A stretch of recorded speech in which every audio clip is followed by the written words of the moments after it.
இயேசு உங்களை நேசிக்கிறார். பிரியமானவர்களே, இந்த நாளில் ஆண்டவர் நம்மளோடு பேசும்படியாய் வேதத்திலிருந்து ஒரு 4 வசனங்களை கூட வாசித்து ஆண்டவர் நம்மளோடு இடைவிடுகிற காரியத்தை பார்ப்போம். அது 1 தீமோத்தேயுவின் புஸ்தகம் 2வது அதிகாரம் 1, 2, 3, 4 வசனங்கள் இப்படியாக சொல்லுகிறது. 2வது, எல்லா மனுஷருக்காகவும் விண்ணப்பங்களையும் ஜெபங்களையும் வேண்டுதல்களையும் ஸ்தோத்திரங்களையும் பண்ண வேண்டும். நாம் எல்லா பக்தியோடும் நல்லொழுக்கத்தோடும் கலகமில்லாமல் அமைதலுள்ள ஜீவனம் பண்ணும்படிக்கு ராஜாக்களுக்காகவும் அதிகாரம் உள்ள யாவருக்காகவும் அப்படி செய்ய வேண்டும். நம்முடைய இரட்சகராகிய தேவனுக்கு முன்பாக அது நன்மையும் பிரியமுமாய் இருக்கிறது. எல்லா மனுஷரும் ரட்சிக்கப்படவும் சத்தியத்தை அறிகிற அறிவை அடையவும் அவர் சித்தமுள்ளவராய் இருக்கிறார். பிரியமானவர்களே, எல்லா மனுஷருக்காகவும் விண்ணப்பங்களும் ஜெபங்களையும் வேண்டுதல்களையும் ஸ்தோத்திரங்களையும் பண்ண வேண்டும். எல்லா மனுஷருக்காகவும். நான் ஆண்டவரை ஏற்றுக்கொண்ட ஒவ்வொரு கர்த்தருடைய பிள்ளைகளும் நம்முடைய ஜெப நேரத்தில் எல்லா மனிதர்களுக்காகவும், பூமியில் இருக்கக்கூடிய எல்லா மனிதர்களுக்காகவும், உங்கள் கண்களுக்கு உங்களுக்கு உங்கள் மைண்டில் தோண்டக்கூடிய எல்லா மனுஷருக்காக, உங்களை எதிரியாக கூட இருக்கலாம், அவங்களுக்காக நீங்கள் ஜெபம் பண்ணு. ஏன்னா உங்களை நிந்திக்கிறவர்களுக்காக என்ன செய்யுங்க? ஜெபிங்க அப்படின்னு தான் ஆண்டவர் சொல்லுகிறார்.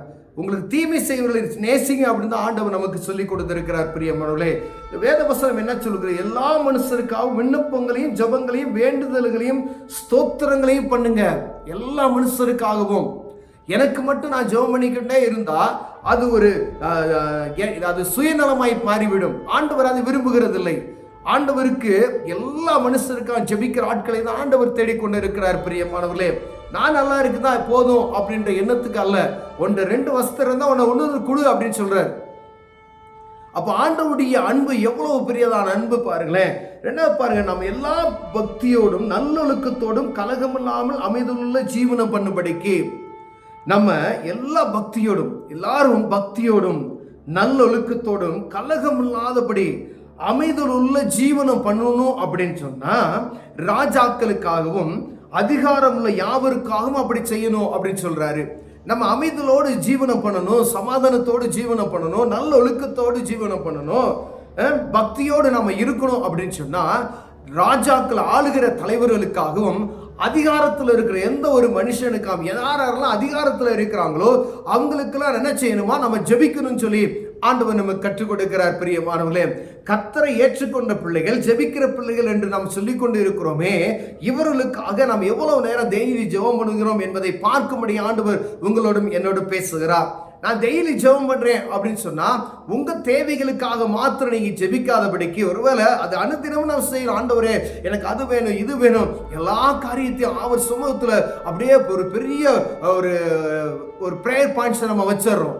ஆனா இதெல்லாம் உனக்கு தேவை எனக்கு என்பதை ஆண்டவர் அறிந்திருக்கிறார். நம்ம வேண்டிக் கொள்வதற்கு முன்பதாகவே இவைகளெல்லாம் நமக்கு வேண்டும் என்பது அவர் முன்கூட்டமே அறிந்திருக்கிறார்.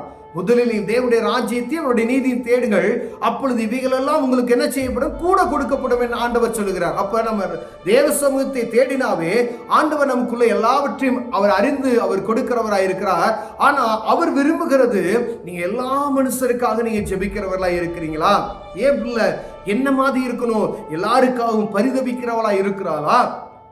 அப்படி என்று ஆண்டவர் விரும்புகிறார். பிரியம். அதே போல நல்ல அமைதலோடு, தேச அமைதலோடு இருக்கணும், நல்ல ஒழுக்கமாய் பக்தி விருத்தியோடு இருக்கணும், சமாதானத்தோடு இருக்கணும். அப்படின்னா அங்க ஆளக்கூடிய தலைவர்கள் நல்ல மனிதர்களா இருக்கணும்னு சொல்லி அவர்களுக்காக நீங்க ஜெபம் பண்ணுங்க. யார் ஆளுகை செய்தாலும் சரி அவர்களை ஆண்டவர் பயன்படுத்தணும்னு சொல்லி அவர்களுக்காக நம்ம ஜெபிக்கிறோமா? அனுதினமும் ஆளுகிற தலைவர்களுக்காய் ஜெபிக்கிறோமா? அதிகாரத்தில் இருக்கக்கூடியவர்களுக்காய் ஜெபிக்கிறோமா என்று பார்க்கும்படி ஆண்டவர் நம்மளோடு பேசிக்கொண்டு இருக்கிறார். பிரியமானவர்களே, ஒருவேளை எத்தனை பேர் அனுதினமும் தேவ சமூகத்தில் ஒவ்வொரு நாளும் எழுந்து நமக்கு ஜெபிப்பது போல மற்றவர்களுக்காகவும் அரசாளுகிறவர்களுக்காகவும் நாம் ஜெபிக்கிறோம் என்பதை பார்க்கும்படி ஆண்டவர் நம்மளோடு இடைப்பட்டு கொண்டே இருக்கிறார். நம்முடைய இரட்சகராகிய தேவனுக்கு முன்பாக அது நன்மையும் பிரியமுமாய் இருக்கிறதாம். பாருங்க, ஆண்டவருக்கு எது பிரியம் என்பதை பார்த்து அவருடைய பிள்ளைகள் செய்யும் பொழுது அவருக்கு நம்மேல் பிரியம் உண்டாகும். பிரியமானவர்களே, ஆண்டவர் என்ன பார்த்து பிரியப்படணும் அப்படின்னு சொன்னா அவர் விரும்புகிற காரியத்தை நான் செய்யணும். ஒருவேளை ஆண்டவருக்கு பாவத்திலிருந்து விடுதலை கொடுக்கணும் அவர் ஒரு பக்கம் அப்படின்னா, ஆண்டவர் விரும்புகிற ஒரு காரியம் பாருங்க, மற்றவங்களுக்கு நம்ம ஜெபிக்கும் அப்படின்னா நம்ம மேல பிரியமா இருக்கிறாராம். அதுதான் அவருக்கு பிரியம். வேதம் தெளிவாக சொல்லு, நம்முடைய இரட்சகராகிய தேவனுக்கு முன்பாக அது நன்மையும் பிரியமுமாய் இருக்கிறது என்று வேதம் சொல்லுகிறது பிரியமானவர்களே.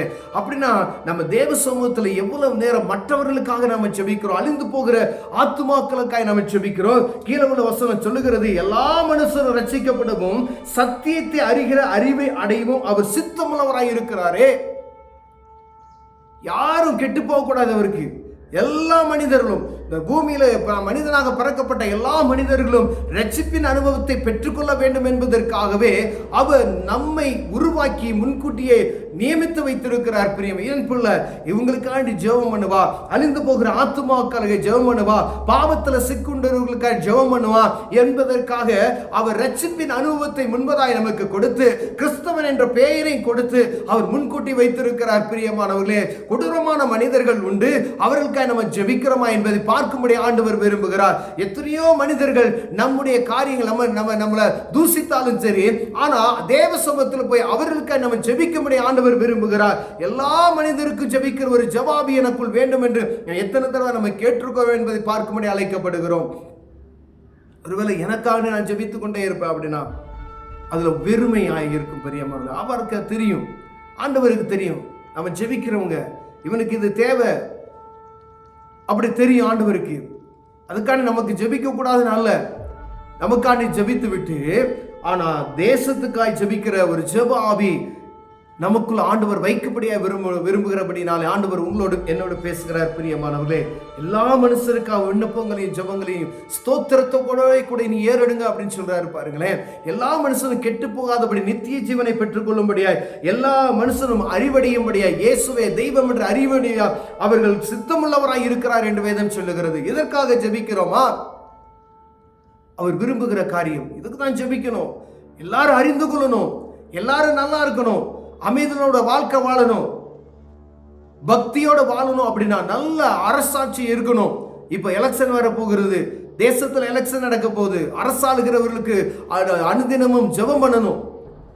ஆண்டவர் ஒவ்வொரு நாள் வேதத்தை நமக்கு எழுதி கொடுத்திருக்கிறது நாம் கடைபிடிப்போமையானால் ஆண்டவர் நம்மள பிரியமாய் இருப்பார் என்று வேதம் சொல்ல. அதுதான் அவருக்கு பிரியம் என்று சொல்லப்படுகிறது. பிரியமானவர்களே, ஒருவேளை இந்த காரியம் எத்தனை பேர் நம்ம அனுதினம் செய்யறோம் அப்படி நமக்கு தெரியல. ஆனா ஆண்டவர் விரும்புகிறார், என் மகன் ரட்சிப்பின் அனுபவத்தை நான் பெற்றுக்கொண்டால் பூமி தேசத்துல இருக்க எல்லாருக்காண்டி ஜெபிக்கணும், அழிந்து போகிற ஆத்மாக்களுக்கு தான் ஒரு பாரம் நிறைந்தவனா இருக்கணும், கெட்டு போகிறவர்களுக்காய் ஜெபிக்கணும் அப்படின்னு சொல்றாரு. அரசாட்சி செய்கிறவர்களுக்காய் ஜெபிக்கணும்னு சொல்றாரு. ரட்சிக்கப்படாத ஜனங்களுக்காய், தெய்வத்தை அறியாத ஜனங்களுக்கு ஜெபிக்கணும்னு சொல்றாரு. அப்ப ஒருவேளை இவ்வளவு நாள் நம்ம அதை செய்யாம இருந்தா இன்னி நம்ம ஜெபத்துல ஆண்டவரே இப்படிப்பட்டதான காரியத்துல நான் இன்னும் ஆண்டவரை ஜெபிப்பதற்கு எனக்கு கிருபையும் பலனையும் தாங்க, அந்த ஜெப ஆவி எனக்குள்ள வைங்கன்னு சொல்லி கேட்பீங்கன்னா ஆண்டவர் அதை கொடுக்க வல்லமையுள்ளவராக இருக்கார். கண்களை மூடுவோம், ஜெபம் செய்வோம். அன்பின் தகப்பனே, அருமையான நாளுக்காய் ஸ்தோத்திரம் ஐயா. ஆண்டவரே, மற்றவர்களுக்காய் ஜெபிக்கிற ஒரு ஜெப பாரத்தை எங்கள் மீது வைப்பீராக. அரசாளுகிறவர்களுக்காய் ஜெபிக்கிற ஒரு ஜெப பாரத்தை வைப்பீராக.